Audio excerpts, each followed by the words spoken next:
We're starting on Exodus 7 tonight. We skipped a couple of weeks. Brother Epperson filled in for me while I had a family member. My uncle passed away, and so remember that family too, the Brooks family. There's 3 of them out of the original 9 left, so just keep them in your prayers, the wife especially.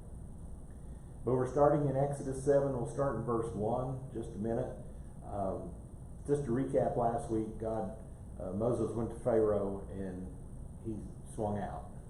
He struck out, I guess you'd say. He did not make it. And in the latter portion of 6, I'm going to turn that down just a little bit more. Latter portion of 6, he went ahead and he kind of reiterated some of the problems that he had before. I'm not unlearned, but I can't talk very well. I can't do this, I can't do that. Just a lot of things that God already knew, and he had already told him about. We'll send your brother Aaron, we'll do this, we'll do that. I'll give you a spokesperson.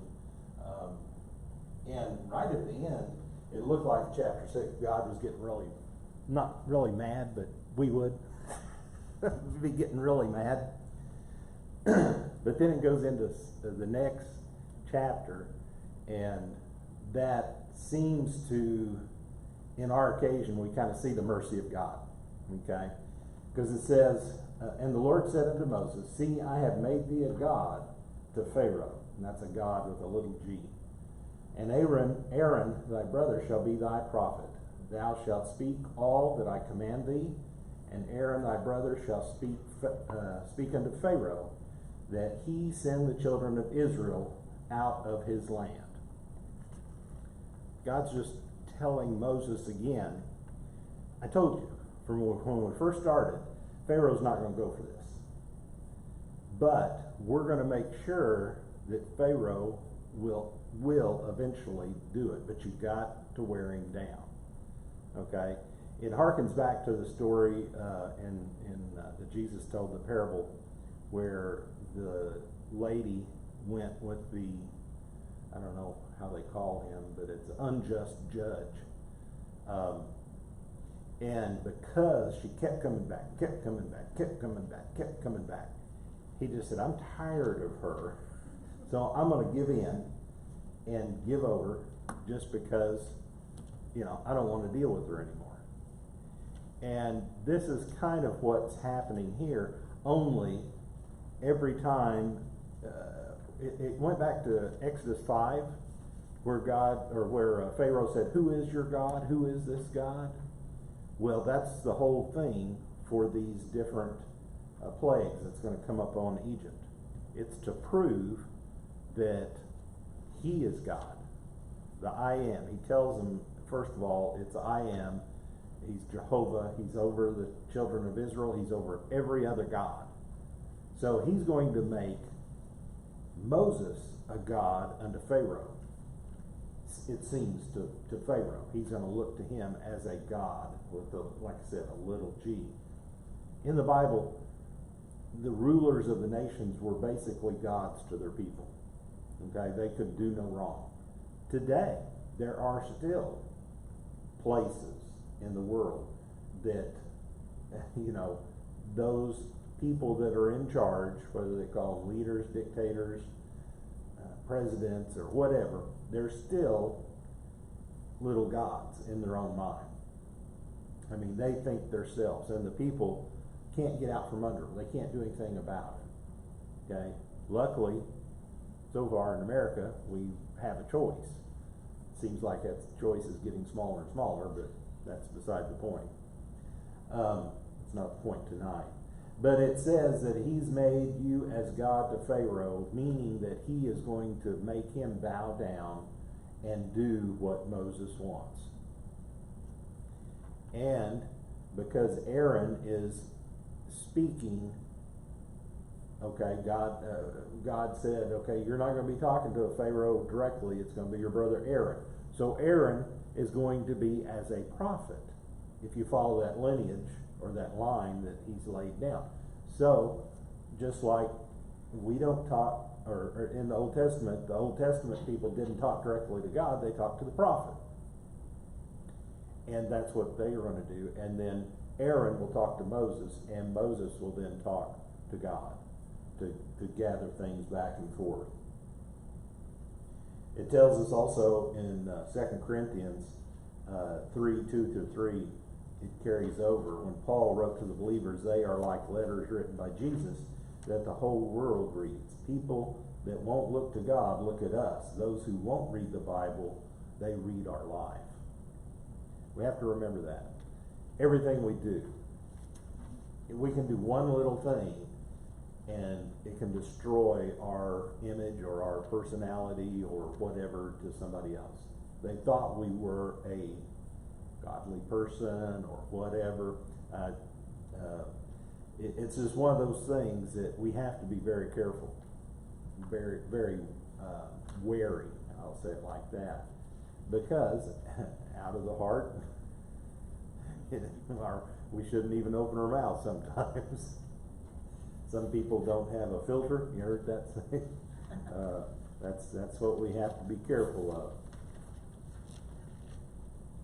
Brother Epson, would you read verse 3?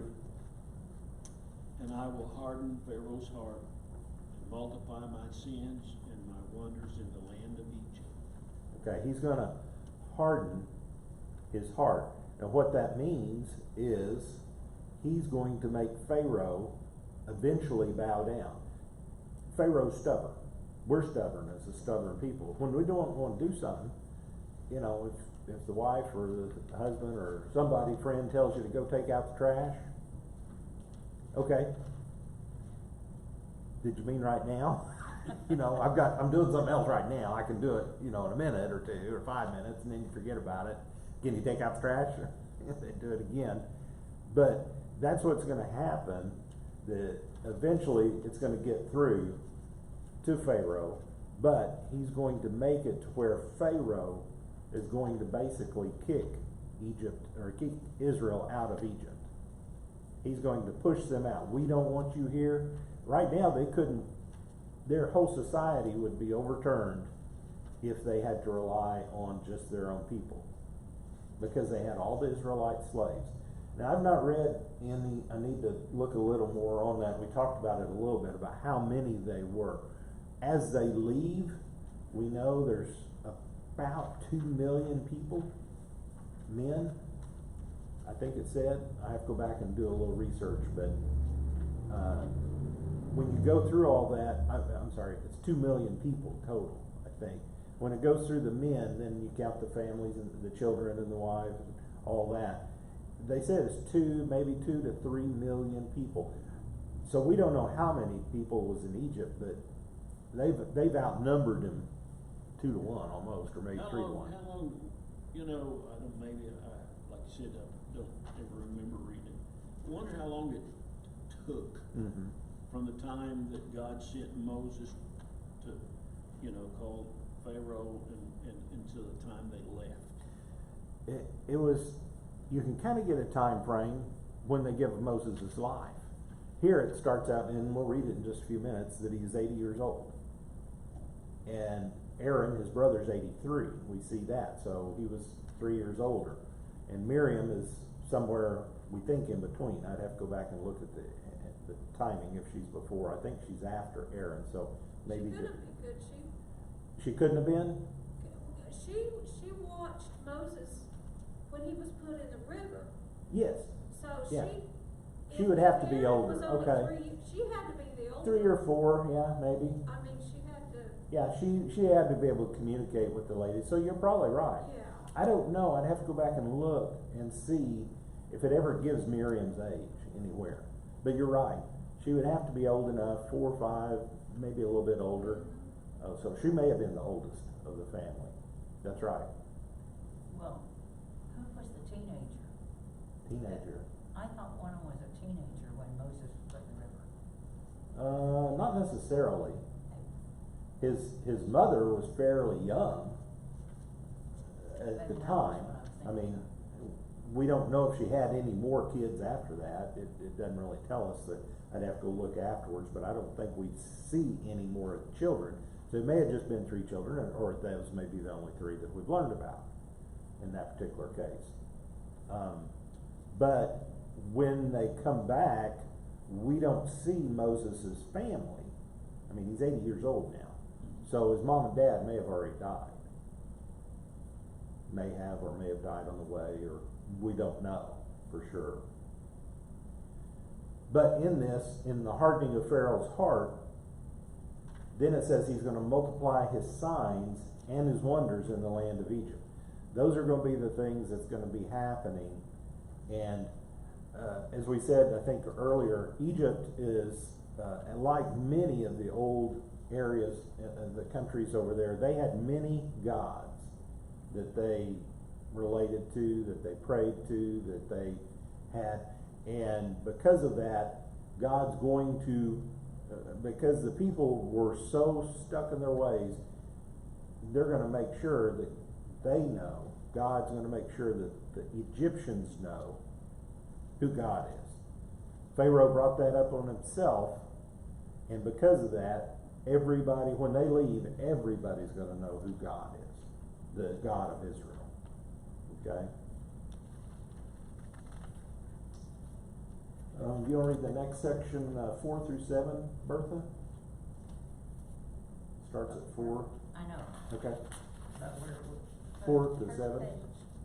It's on page 3. Right here. Mhm. oh, I was on the page, I'm Yeah. behind. That's all right. But Pharaoh shall not hearken unto you, that I may lay my hand upon Egypt, and bring forth mine armies and my people and the children of Israel out of the land of Egypt by great judgments. And the Egyptians shall know that I am the Lord, when I stretch forth my hand upon Egypt, and bring out the children of Israel from among them. And Moses and Aaron did as the Lord commanded them, so did they. And Moses was 80 years old, and Aaron 83 years old, when they spake unto Pharaoh. Okay. So Aaron was older. Yeah, Aaron was older. And we see all this time, Moses was called. When we go back, when we see him coming into Egypt, so his call was a little bit before, or just when he turned 80, somewhere in there when he got up. So I'm saying it's maybe 6 months to almost a year, maybe. I mean, it's in his 80th year this happens. So I'm assuming all this takes place, and here we'll see in just a few minutes a little bit of the time frame that's given on each one of these. It tells us a little bit, and it'll go into that a little bit more. But we kind of talked about all this in this scripture right now. But Moses, talking about 80 years old, I mean, today, 80 years old, people's been retired for 20 years almost, or, you know, 15, 20 years already. Just think of that, starting a new Question was deal. asked, she just wanted to know if 80 is 20 years.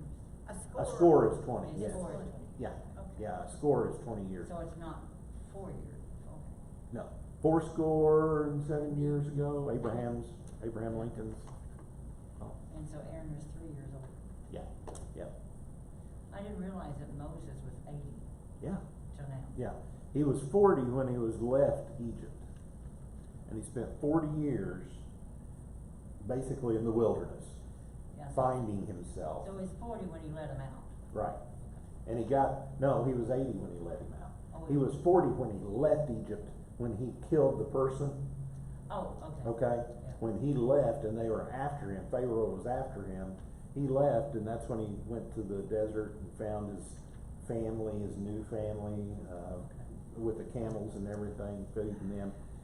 And did for 40 years. So he had a couple of sons, we know, I think Gershom, and can't remember the other name, with a wife over there, and they're still there. They followed them for a little while, but then they went back, and we see eventually they're all together, but because that was in the first couple of scriptures, you know, she said, "You make me a bloody."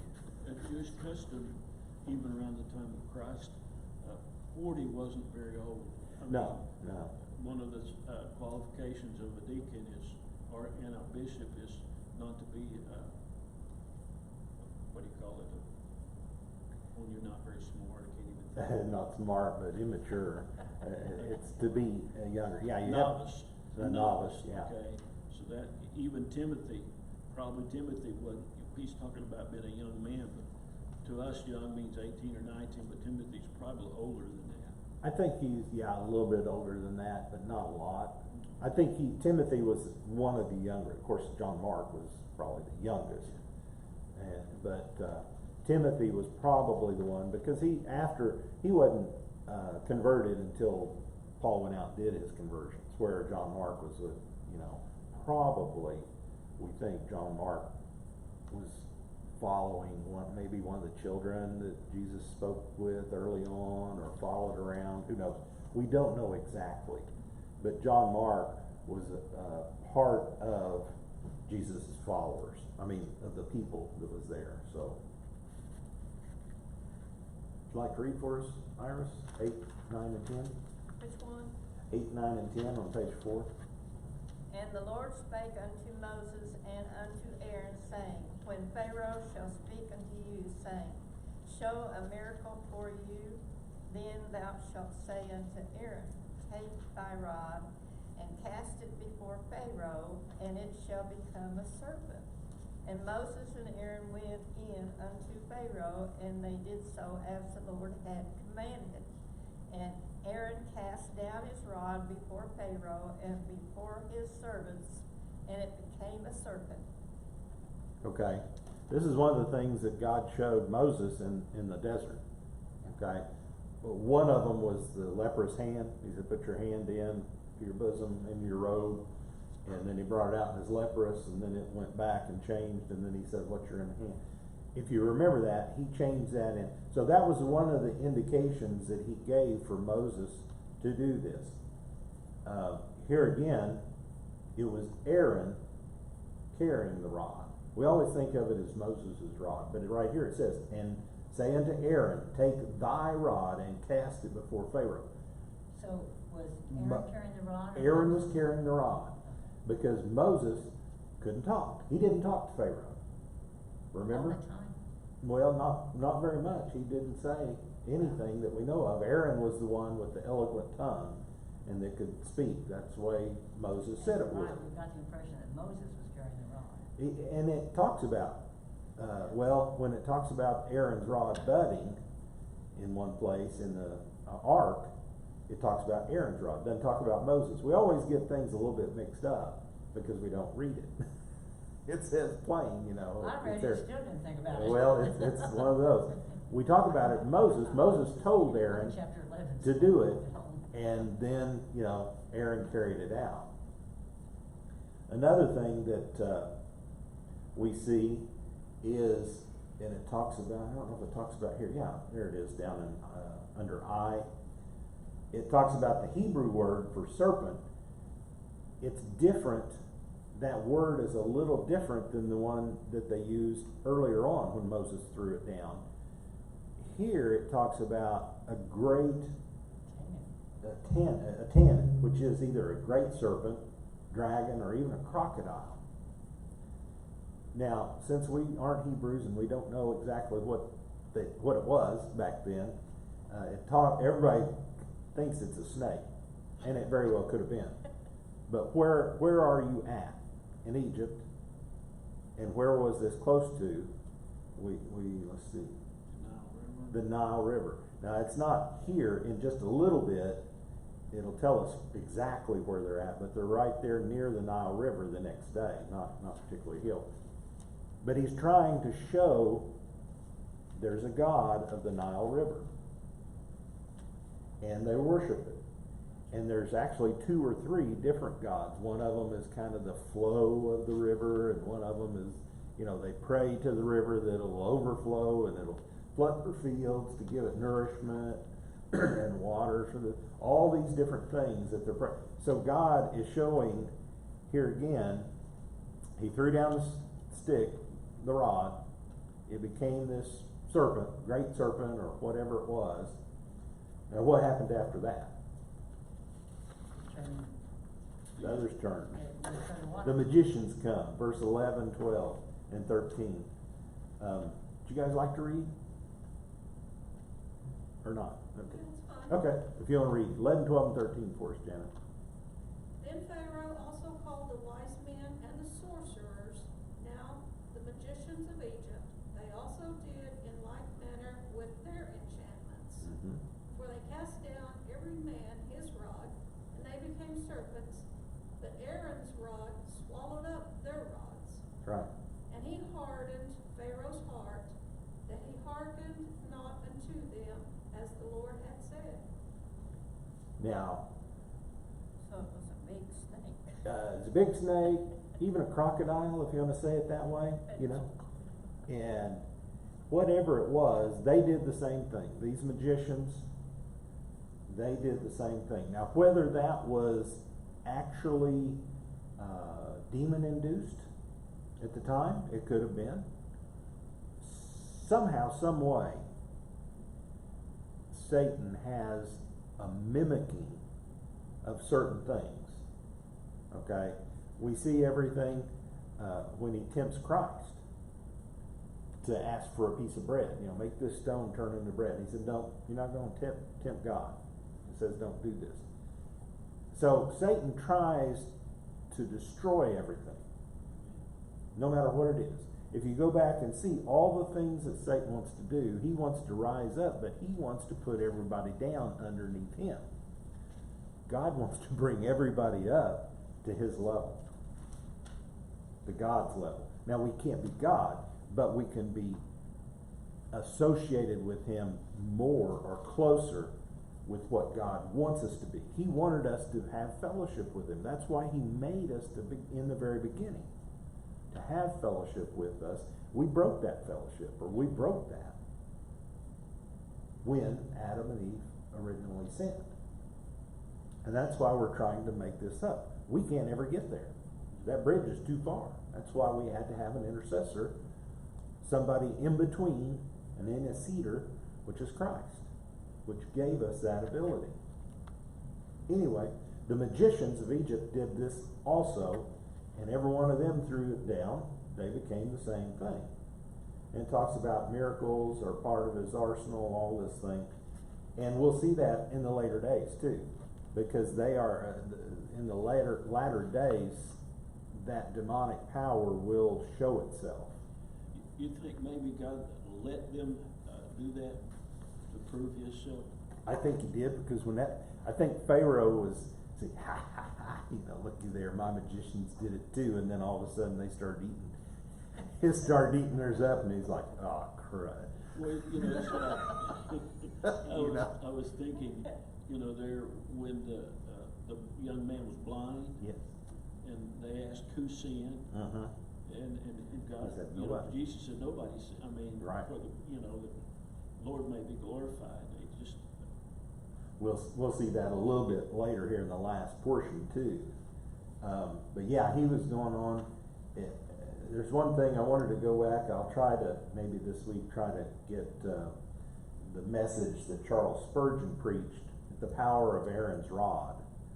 That kind of intrigued me. I'll see if I can find that on there. But one thing that he brings out here is he used this as an example of the truth that God's power is greater than anything else, and he can swallow up our idols and our sins and anything that we have if we'll allow him to. So we have to place that trust in him.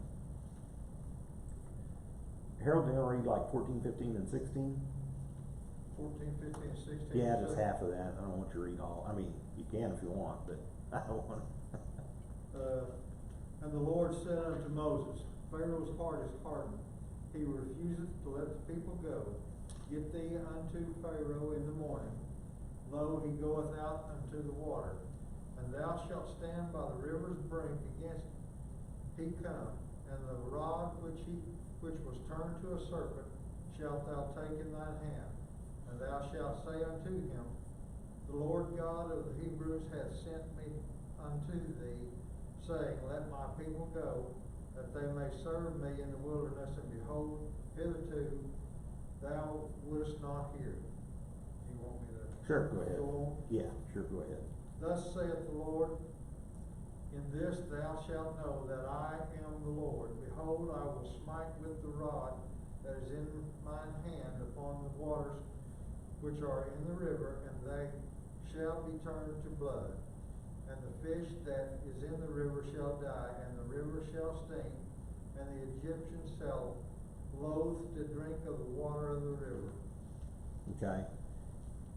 He's telling him that, okay, and we saw that in the very last portion of it. It said, and Pharaoh's heart was hardened. We see that happen all the way till the very end. That was a supernatural hardening from God. It was. And we don't know exactly if It said that God was gonna harden Pharaoh's heart. he was going to harden his heart, and I don't. In the first place. There's one thing. There's a couple things a lot of times we attribute evil things to God. Some people do, not everybody.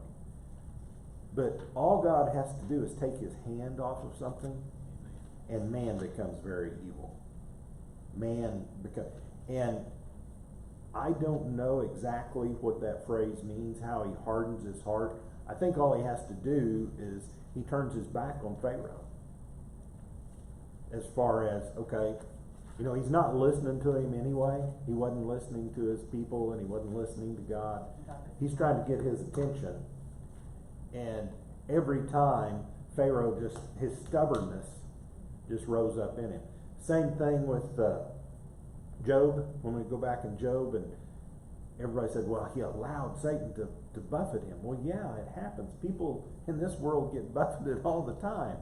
COVID and accidents and all these things, and that's what they come and they ask, why would a loving God let this happen to his people? Well, we turned our back on him a long time ago, and because of that, all this took place. Part of that was for Israel too. It was, is to show the because leaders. it made them, not only did Pharaoh want to get them out, they were ready to leave, but Yeah. they were a little heavy from, most, they had to be convinced also. That's right. Chapter 6, we go back and, woo, we're going, Egypt's, Moses is here and we're going from Egypt. And then Pharaoh says no. And you know that God showed mercy on the Israelites because he wanted to harden Pharaoh's heart, but not the other, he let them alone. Well, that's true. In several places in Several there, places it it's says not each touched. time. Sometimes you have to go through, and we'll try to point this out as we go through the plagues. As I read, Sometimes it touches the Israelites too, Yeah. and Most sometimes times, it doesn't. So we go through that. He showed his mercy to them. He does. Another thing, we aren't to the third plague yet, but this is getting ready to build up, and I'll just tell you, and I'll probably repeat it again next week. These plagues come in three. Yeah. The first two times he warns them. The third time, there's no warning. Okay? God doesn't warn them. Moses would leave every time and come back. You come back and tell him. So this is what's going to happen, and Pharaoh's not getting it. So the third time it happens, and like, wow, where did this come from? I'm not believing it. Right. Finally, what happens, and jumping to the end of the story here, Pharaoh goes and looks for Moses. One time he tells him, I don't want to see your face again or I'll kill you. Right. And the next time when it happens again, he's going out trying to find Moses and get these people out of here. And that's what God can do if we follow what he says. Go back through here. Moses was emphatic. He didn't listen to us in verse 6. Pharaoh wasn't even, he kicked us out of the throne room, and we ain't gonna, I can't talk, I can't do this. And God said, go do it again. Go do it again. Here's what you want to say this time. Here's what I want you to do this time. And this is what he did in this particular verses. And to go through this just a little bit, he's going to smite the river, and the river is going to turn to blood. Now, if you watch some of the specials on the History Channel or whatever it is, they'll go through the 10 plagues and says, oh, these were all natural causes. It could be. I'm not saying it wasn't, but I'm saying God did it. It may be natural causes, but God caused it to happen. God created this earth, so how could it be without God? Well, and I'll elaborate that on a minute. God already knew what he was Oh, going to do yeah. before he ever called Moses. That's right. And he was using this as a teaching moment, not only to the Pharaoh, but to the Israelis. It was the beginning of their teachings. That's right, it's to and remind them. their dependency upon God and turning to God, Mhm. knowing they see the miracles. I mean, Pharaoh wasn't the only one that knew what was fixing to take place, because That's- the word spread among the Israelis. That's right. And they were seeing God's work through Moses Mhm. and preparing them. It's to go back and to show them, as through Abraham and it was brought down through the generations, they knew God. Well, it's been 490 years since Joseph. And said that Pharaoh didn't remember anything about Joseph, who Joseph was. 500 years ago, can you name anybody that was here? America. No. Maybe 500 years ago, is it 1500? I don't think anybody was here besides the indigenous species or indigenous I don't people. think so. Yeah, there wasn't any Plymouth Rock or anything. That was way before that time. But maybe the Spaniards, Cortez. Well, when God sent Moses there, he asked, "Who's your God?" Right. And if you study out the plagues, like you may mention, just about every one of these plagues that came on represented one of their gods. Right. And God was showing them who I am. Who I am. Forrest Gump of all movies, okay? Dear God, I mean, But yeah. that one part, the guys, he's talking and the guy's up on that mask, and then all of a sudden,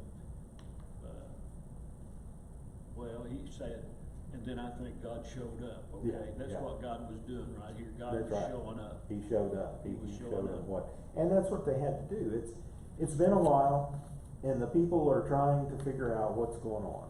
I mean, they've been, rehearsing these for almost 500 years, seeing the history, telling the history. At least the Levites, I know, was carrying this through. Don't know how many of the others, but they still, I think, was a part. There was some intermixing, we know that, as they brought other wives, and even Moses didn't have an Israeli wife.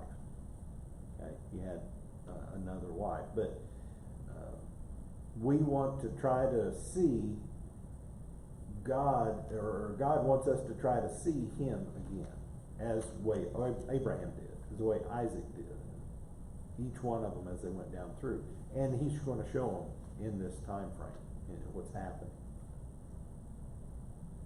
So in verse 19, page 7, the Lord spake unto Moses, say unto Aaron, take thy rod, stretch out thy hand upon the waters of Egypt, upon their streams, upon their waters, upon their ponds, upon their pools of water, that they may become blood, that they may be blood throughout all the land of Egypt, both in vessels of wood and vessels of stone. And Moses and Aaron did so, as the Lord commanded. And he lifted up the rod, smote the waters that were in the river in the sight of Pharaoh and in the sight of his servants. And all the waters that were in the river were turned to blood, and all the fish that was in the river died, and the river stank, and the Egyptians could not drink of the water of the river, and there was blood throughout all the land of Egypt. In Revelation, it talks about how the waters are going to turn to blood again. That's right. It's kind of interesting to think about how it happened back here in the Old Testament, and then in Revelation it tells us it's going to happen again. Here there was 9 plagues or 10 plagues total. There's only going to be 7 groups of 7, 21, but they only have 7 in each group in the tribulation, great tribulation period. But a lot of it is like it. He's just showing the people this is the last particular time, and in the end, he has to show them some miracles again to try to prove the people at that particular time. And as of this, the Holy Spirit's going to be out of here. The rapture is going to happen, and the church, all the people of God is going to be gone. And so it's going to be hardened. It's going to be back like the time before Acts, before the church age, if you want to say it that way. Well, here, it said the water in their ponds and Yeah. in the jugs and Everything. I was going to bring that out. They talk about, there's an algae bloom that happens in the Nile every once in a while, and it'll kill fish off. I'm like, how'd that water get over there in my pot?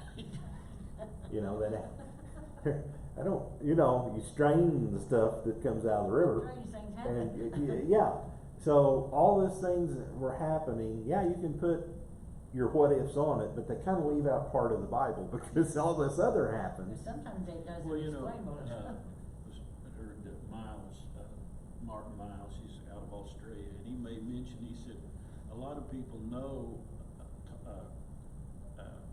about the Bible, Yeah, but very few people know the Bible. That's I mean, right. you know, when you know, you hear a lot of these politicians talk about the Bible and stuff, and the next thing you know, they're doing something just Oh, yeah. completely, Yeah. you know. But, okay, I guess, I don't know if I'm getting ahead of myself, no, but. that's all right. Well, you know, God was still training Moses. Oh, Oh, yes. yeah. I mean, Moses didn't walk in there to the Pharaoh the first time with the confidence that God was gonna instill in him as he was Right. teaching. Right. I mean, God had trained Moses 40 years in Egypt and 40 years in the wilderness. Mhm. And we've got to look at that in our lives today. That's right. We don't know what God is training us for right now Mhm. to come 5 years down the road or whatever. Man, I don't think it's gonna take 80 years on us Yeah. like it did with Moses. But he was still training Moses even beyond that 40 and 40. He was still training Moses, getting him ready That's right. for the things that was gonna come about Mhm. as he was leading the Israelites. And it's just like you said, it's, once you see it, once God says it happened, he saw the burning bush. He couldn't figure that out. That's something that don't happen naturally. He saw his hand change. He saw the rod change. Each one of these is a confidence builder Yes. for him, for Aaron, for all these people that know it. It's also because he showed it to the leaders of Israel too.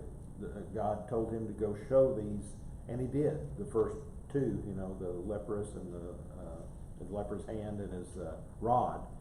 So it's a confidence builder for all of them. And like I said, it is training him. And to get to understand, you do what I tell you to do, we have no problems. If you don't, we're gonna have problems. He needed it. I mean, Oh, he's yeah. gonna have to put up with, I mean, already in the 80 years, Yeah. and then the next 40 years was really gonna be different. Exactly.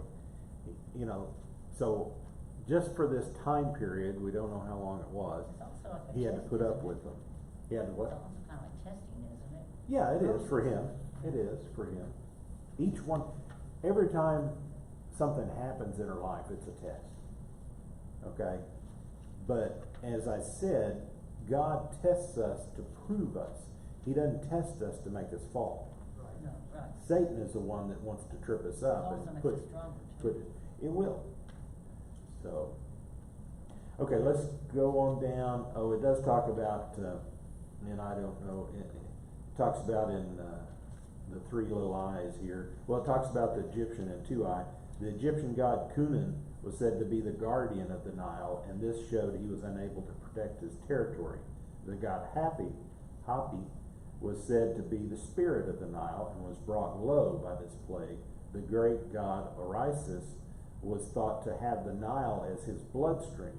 In this plague, he truly bled.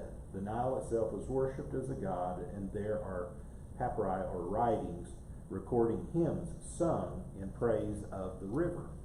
Okay, that's where the Egyptians were at. It says there is a significant mention of something like this in a writing, a papyrus, from this general period known as the Upuar, or however you say it, papyrus. It actually says that the Nile was blood and undrinkable. And this same book repeats that the servants left their masters. So this is almost proof that this happened sometime in the past. We don't know whether it's the same time period or if it was a different time period exactly, but it's saying that this did happen, and people in Egypt started believing that this God that the Egyptians didn't serve, that the Israelis did serve, the Israelites served, was the true God. Verse 22, and the magicians of Egypt did so with their enchantments, and Pharaoh's heart was hardened. Neither did he hearken unto them, as the Lord said. And Pharaoh turned and went to his house. Neither did he set his heart to this also. And all the Egyptians dug around about the river for water to drink, for they could not drink of the water of the river, and 7 days were fulfilled after that the Lord had smitten the river. Now, the Egyptians here repeated this. Okay, why didn't they make it turn back from blood to water? They wanted Pharaoh to suffer. No, the Egyptians. The Oh, Egyptians, right. if they were truly the magicians, they would have turned the blood back to water. Oh, they couldn't do that. They couldn't do that. That's exactly right. God Satan, could only do that. as we said before, Satan can't do anything that helps people. Now, later on, they may have some people that are healed, things like that. That's going to be some demonic things happening, but it's not going to be for a good purpose. But Satan doesn't do things good for people. He puts them down. And that's why here that he couldn't do that. Now it goes about that they had to go, there it is, and they digged about the river for water to drink. Now they dug around the river to let the groundwater fill in. Now, they could have, they must have done that with Pharaoh to have some clean water to turn to red, because all the water had turned to red before it turned to blood. So they must have dug around there. Again, they should have, to prove to Pharaoh that they were greater and that their gods were greater, they should have been, not that they could duplicate it, but that, to be better than them. But here again, God made it where they had to go out and dig to get water, where they couldn't get it otherwise. Ponds, all the different places, the waters that they had, all these things. And here's the time frame we said. This was for 7 days, so it did it for a week. A little later on, I think we'll see on the frogs and the lice and all these. These went through about a week period, maybe 2 weeks each. But we'll try to keep track of that as to how long it is, how long the plagues last, so we know a little bit better about the time frame. Any questions or any comments or? Well, it says right there that the magicians turned the fresh well water into blood. Yes, they did. They did the same thing. It's like, how stupid is that? If you've got the fresh water, why would you want to turn it? Yeah. This also harkens back to Jesus is turning the water to wine. It's red. It's a similar thing that the Spirit can change it either way. It can change it to water, And you change it say to wine. the best until last. That's right. That's right. Save the best to last. Well, Hey, I was just thinking, they didn't really have to turn it to, if it was Egyptian water, all they had to do is find water, and God was turned, he'd already turned it all red. That's right. That's right. I'm in chapter 11, and if I can remember, not every plague lasts the same amount of time. No, it doesn't. Each one lasted so many days. Right. Right. And